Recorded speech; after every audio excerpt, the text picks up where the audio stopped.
again with Frequency TV. I want to thank you for sitting down with me. So just start off, when did you feel it was time to create another sequel to Anchorman? Well, you know, the first 5 or 6 years after the movie came out, people kept mentioning, are you going to do a sequel? Are you going to do a sequel? And honestly, we had no desire to do a sequel. But just the sort of grassroots fan base just kept asking us, to the point where Will and I said, well, what would we do if we did a sequel? And then we came up with the idea of the 24-hour news, and we realized that was a strong enough idea to do a sequel based on. So it was about 6 years after the first one, and then it just took a while to put it together. Took about 3 years.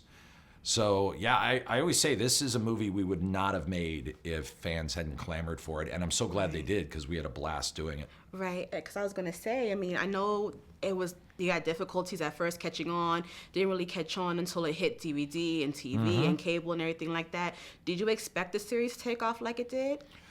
It's very rare that you see that, where, you know, we had a very good theatrical release. I mean, the movie made a profit, it got good reviews, it was well received, but it wasn't spectacular.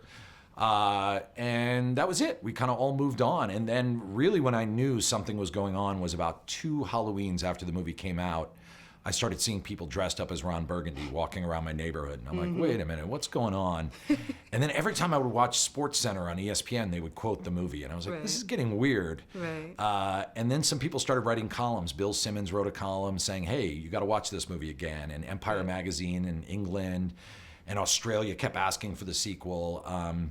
So it was really cool. It was a slow boil, and it was really about 2 or 3 years after it came out that it reached this kind of fever pitch.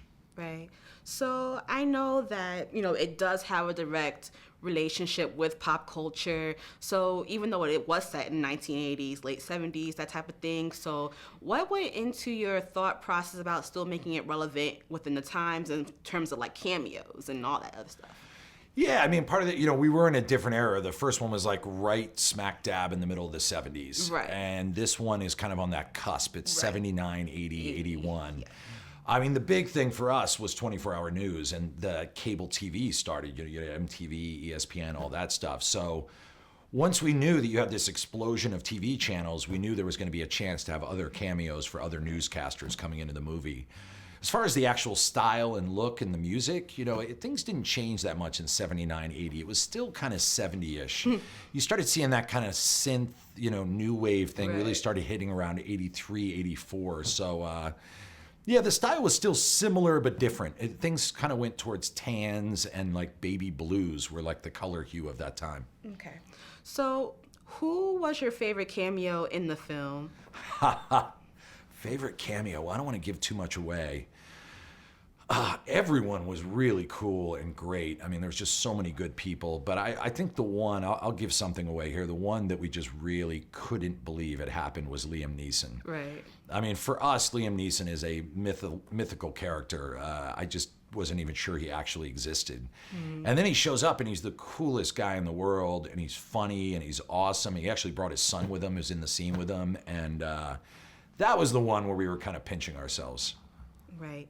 And what was your most memorable moment on the set, regardless if it made the movie or not? Most memorable moment?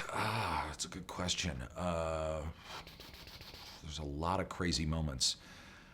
I would say there was just a really cool moment. It's not really that strange or anything, but we had Will and Christina Applegate in the middle of Midtown New York, walking down the street across from Radio City.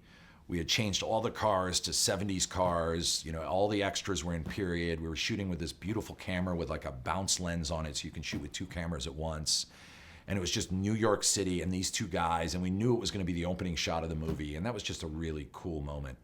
And of course, we had Drake was doing a cameo at that point, so we had him hanging out, and that was really, really cool. I got a little tingly at that moment. Okay, so since this is Frequency TV, what advice can you give to aspiring writers or comedians? Well, I would say no matter what you're doing, whether it's, you know, you're going to write novels or screenplays, or you're going to direct, or you're going to do improv or stand-up, whatever it is, just keep doing it. A lot of people tend to think it's about who you know, the connections, and it's actually not true. It really is just find places to do what you love and keep doing it, regardless of if you're getting paid or not. Even if only 5 people are seeing it, keep doing what you do. Find outlets for it as much as possible and don't stop. In my past, I did stand-up comedy one time literally to one person. I showed up at a show and there was only one person there, and the club owner said, "No, you're going on." And I've done improv shows to 5 people. I've written scripts that only like 5 people have ever read. But every time you do it, you learn something, and you're doing it because you love it.